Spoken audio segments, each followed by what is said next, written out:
નમસ્તે. આપણે કયું ગામ? કાટકુઈ. શું નામ તમારું? રમીલા.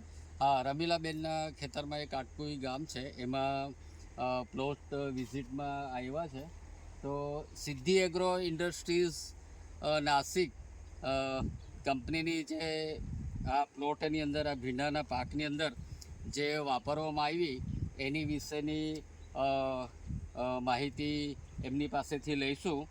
તો આ હું પ્રોડક્ટ એમને આપું છું એમના હાથમાં. એ પ્રોડક્ટ તમે જોઈ શકો છો. સરપંચ છે, સફલ છે અને લીફ ગાર્ડ. હવે બેન, આ પ્રોડક્ટ જે છે એ તમે જે ઉપયોગ કર્યા આ પ્લોટની અંદર, આ ભીંડાના પાકની અંદર, તો એનાથી શું ફેરફારો જોવા મળ્યા? એમાં છોડવાનું હારા થયા ને એવો ફળ બી સારું ને એવો જંતુ બી આટલા બધા નહીં મળે એ સાટ્યું તેના પર. એ તો વાતાવરણ બદલાય ને એટલે થોડુંક અળસિયા આવી ગયા, પણ આટલા બધા નહીં.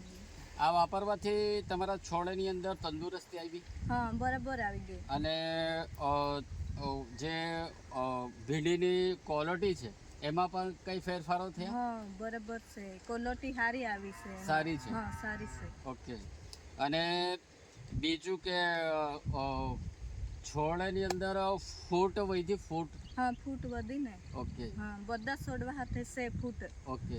કોઈ જ રહી ગઈ હોય ને તો બધાને છે. હા હા. હવે આ તમે જે વસ્તુ ઉપયોગ કર્યો,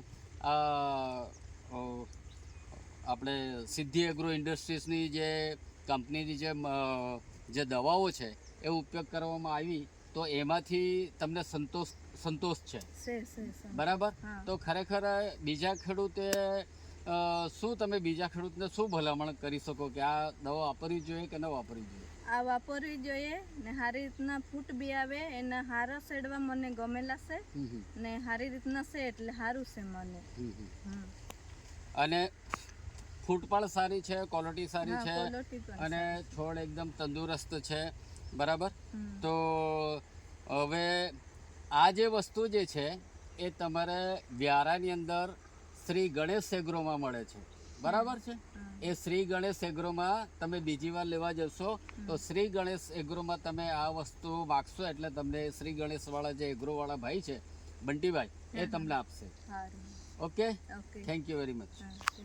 બંધ કરો.